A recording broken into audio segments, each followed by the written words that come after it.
Бүгүнкү сабак бир туугандардын чатагы деген сабакка улай бир туугандардын психологиясы деген теманы ушуну көрдүм. Анткени бир туугандардын психологиясы ар түрдүү болгондуктан улам булардын түшүнүктөрү дагы ар түрдүү болуп, конфликттин себепчиси болуп калышы мүмкүн. Ошондой эле бир туугандардын чатактарында сиздин мамилеңиз, сиздин таасириңиз жана жөн гана сиздин үй бүлөдөгү мамилеңиз келечекте балдардын чоң жашоосунда кандай таасир эте тургандыгы жөнүндө маалымат болмокчу. Чоң балдар. Үй бүлөдө чоң балдар ата энесин акчасын аябай аят. Өтө аяйт. Акчасы тургай ата энесин өздөрүн да аяйт. Чоң балдар өтө жоопкерчиликти өзүнүн мойнуна ашыкча алып, ата энеме жардам кылам деп, өздөрүн дайыма аракет кылышат. Ошондой эле булар чоң балдар буларга эгерде чоң балдарга жакшы сүйүү бербей калсаңыз, жакшы көңүл буруу, жакшы жетишерлик мээрим бере албай калсаңыз, жана башында айткандай, биз тескерисинче кичинекей балдарга эмес, чоң балдарга көбүрөөк мээрим сүйүү беришибиз керек экен. Чоң балдарга сүйүү мээрим жетишпей калган учурда булар өмүр бою ата энесинин мээримин, ишеничин, сүйүүсүн актаймын деп, булар актаймын деп ар дайым коркууда жүрөт экен. Мектепте да жакшы окушат, университетте да окушат, жакшы жумушка да киришет, бирок дайыма ошол жакшы жумушундагы, досторундагы, ата энесин дагы, үй бүлө күткөндөн кийин күйөөсүн же болбосо аялын дагы мени таштап кетет, мени жалгыз таштап кетет деген коркуу менен өздөрүн кыйнай беришет экен да. Булардын баардыгы подсознательно байкалган абалда. Демек, албетте бир караганда бул көрүнүш өтө жакшы, бирок ошол нерсени коркуу менен ошол сүйүү албай калам деген түшүнүк менен жеткичакта көрө эркин, өз каалоосу менен ошол ийгиликтерге жеткени өтө жакшы эмеспи? Чоң балдар дагы эмне десем экен? Чоң балдар булар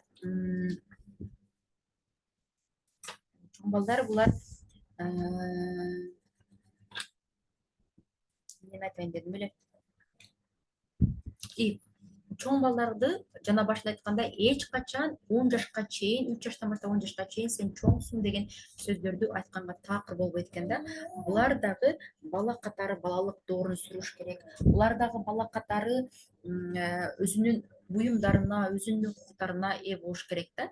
Демек, чоң балдар, эгерде чоң балдарды биз сен чоңсуң, бир туугандарыңа тийишпе, теңелбе деп уруша турган болсок же ура турган болгон болсок, буларда кандай сапат пайда болот? Буларда чек арасын коргой албай турган адаттар пайда болуп калышы мүмкүн экен. Чек арасын коргой албай, башкача айтканда, булар кандайдыр бир жумушка, кызматка киргенден кийин дагы ал жумушунда начальник же болбосо башчысы буларга ар кандай кемсинткен жагын начар сөз айтса дагы, мага ушул мамиле норма, мен ушул иштен чыкпашым керек деп чыдап жүрө бере турган абалда болуп калышат экен. Эгерде булар көп токмок жеп, чоң бала болгондугу үчүн, бир туугандардын жоопкерчилиги үчүн көп токмок жеп, көп уруу, физикалык зомбулук менен чоңойто турган болсо, психологиялык тил менен алганда контрзависимость деген синдромго туш келип калышат экен да. Бул деген контрзависимость жөнүндө сүйлөй турган болсок, булар жашоодо эч кимге ишенбей, бир гана өзүнө ишенип, өзүнүн күчтүү экендигин кимдир бирөөгө далилдегиси келип, өзүн аша кыйнап, сезимдерин сыртка чыгарбай, алсыз жактарын, көз жашын сыртка чыгарбай, катуу болгонго аракет кылып, күчтүү болгонго аракет кылып, колунан келсе келбесе чоң максаттарга коюп, алсыздарды, байкуштарды, бирөөлөрдү эч качан түшүнбөй, аябай башкарып, мындайча айтканда, жүрөгү муздак, таш болуп калат экен. Булар үй бүлө күтүүсү дагы кыйын, буларга үй бүлө жоготуп коюу да кыйын, сүйө да алышпайт, анткени жүрөгү катык болгондуктан, муздап калгандыктан сүйө да алышпайт, сүйүү мамилесин да кура албайт, үй бүлөлүк бакыт ырахатын дагы билбей калышат экен. Демек, эч качан балдарга физикалык кол көтөрүү, зордук зомбулукка баруу балдарга өтө травма берет экен да, кыскасы. Эгерде тескерисинче анчалык даражага жетпесе дагы, өзү чоң бала болгондугу үчүн, бир туугандардын жоопкерчилиги үчүн көбүрөөк уруш угуп кала турган болсо, булар зависимость адаты пайда болуп калат экен. Зависимость синдрому. Бул дегени көз каранды. Башкача айтканда, мени бирөө мактап койсо экен, мени бирөө жакшы деп койсо экен, мени бирөө жакшы сөз айтса экен деп өзүнүн кызыкчылыктарын, өзүнүн каалоолорун баардыгын четке кагып, жалдырама болуп, бирөөнүн кызыкчылыктарын биринчи орунга коюп калышат экен. Демек, мындай мамилеге, мындай абалга жеткирбешибиз зарыл.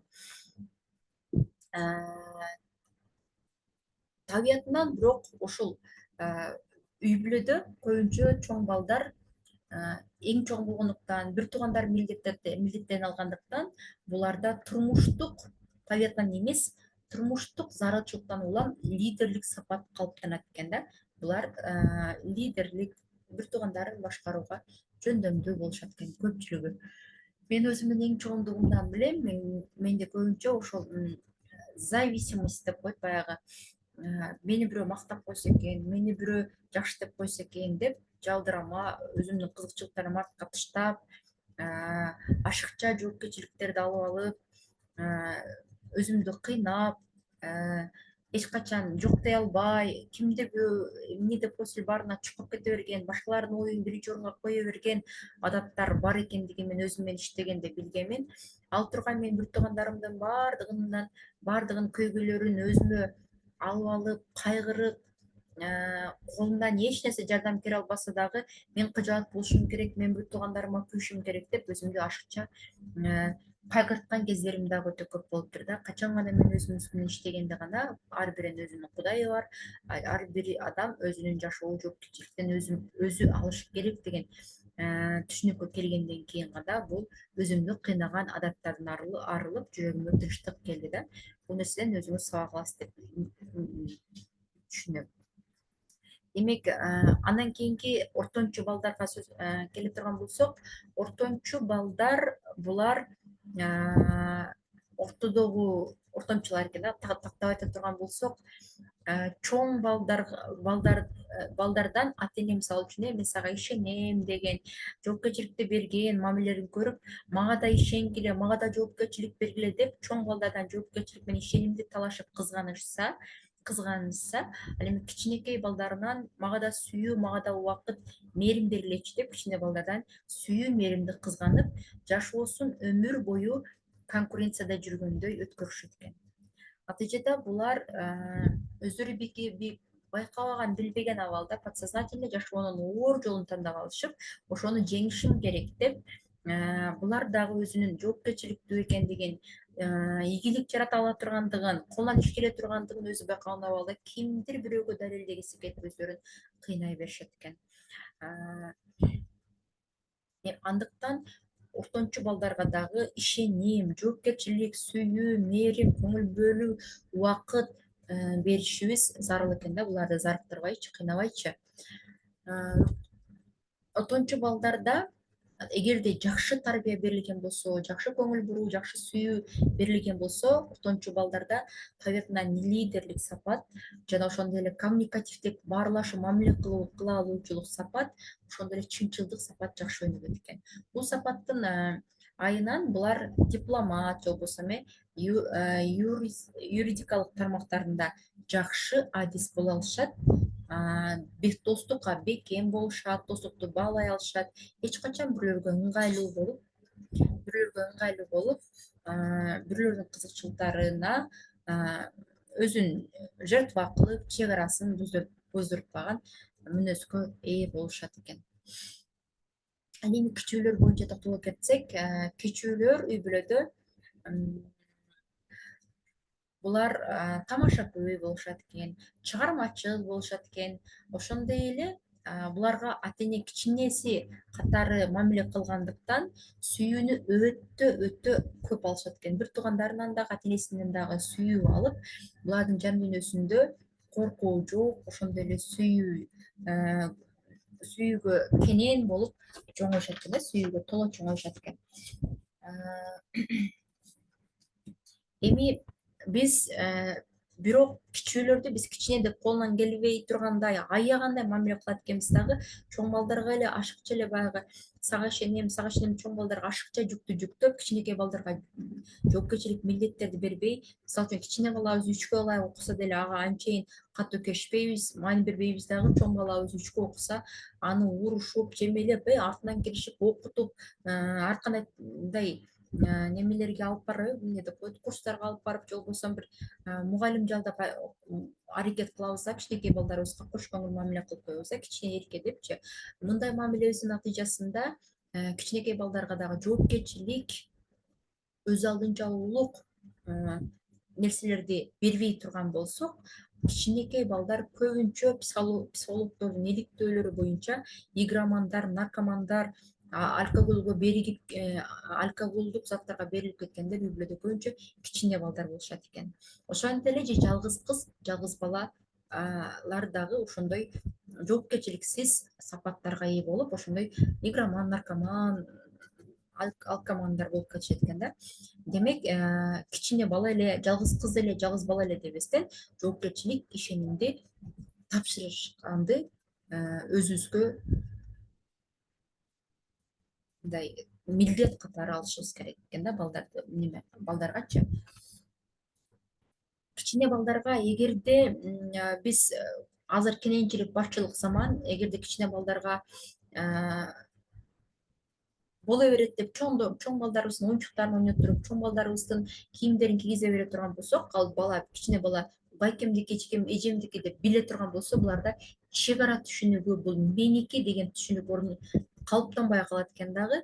Булар мектепке барганда дагы бирөөнүн буюмдарын, ручкаларын, окуу куралдарын кадимкидей эле колдоно беришет экен да. Бул норма деп кабыл кылат экен. Бирөөдүкү деген сезим жок, меники деген сезим жок, же чек ара деген сезим жок. Ошондой эле өздөрүнүн дагы чек арасын тепчетише берет. Мисалы үчүн китеп ручкаларын ар ким тийишип кармаса дагы жөн тийбейт деп айта албайт, анткени андай түшүнүк жок.